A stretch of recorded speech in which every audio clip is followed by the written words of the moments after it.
Hello everyone, রাজ্যের এই শিক্ষক নিয়োগ নিয়ে এত যে জল্পনা কল্পনা, তারই মধ্যে school service commission upper primary TET নিয়ে একটা এফিডেভিট জমা দিয়েছে। তো সেটা আমরা আলোচনা করব। তো চলো ভিডিও শুরু করা যাক। তো এখানে দেখো যে কমিশনার অফ স্কুল এডুকেশন কী করেছে না, একটা এফিডেভিট জমা দিয়েছে। ঠিক আছে, তো কী বিষয়ে জমা দিয়েছে না, তারা বলতে চেয়েছে এটাই যে যে তোমরা জানো যে এই 31শে মের মধ্যে একটা নোটিফিকেশন দিতে হবে যে 2016 সালে যে টিচার রিক্রুটমেন্ট সেখানে এই বিষয় নিয়ে। তো সেটা প্রসেস হয়ে যাওয়ার পর এই যে গ্রুপ সি গ্রুপ ডি এই সমস্ত প্রসেসগুলো কমপ্লিট হয়ে যাওয়ার পর তারপরে হচ্ছে গিয়ে আপার প্রাইমের জন্য হাত দেবে। ঠিক আছে, এরকমই বলতে চেয়েছে।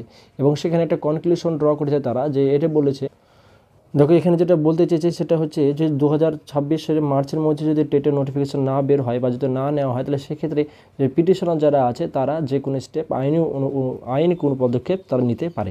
ঠিক আছে, এই বিষয়টা বলেছে। তো দেখো যে এখন সবথেকে বড় ব্যাপার হচ্ছে যে তোমরা জানো যে 2016 সালে যে টিচার রিক্রুটমেন্ট বাতিল হয়ে গেছে। ঠিক আছে, এটা নিয়ে একটা ব্যাপার চলছে। তো এটা নিয়ে হয়তো 31শে মের মধ্যে আসতেই হবে, কারণ রিভিউ পিটিশন অ্যাকসেপ্ট হওয়ার জন্য আজ এবং কালকে টাইম। তো আশা করছি এর মধ্যে হবে না।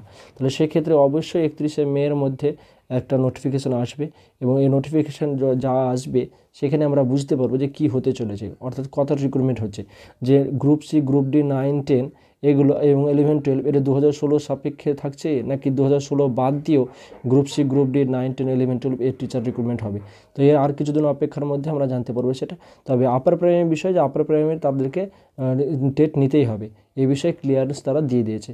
তো এই ছিল একটা ছোট্ট ভিডিও। যদি ভিডিওটি ভালো লাগে তাহলে অবশ্যই লাইক করবে এবং চ্যানেলে নতুন হলে সাবস্ক্রাইব করবেন। ধন্যবাদ সকলকে।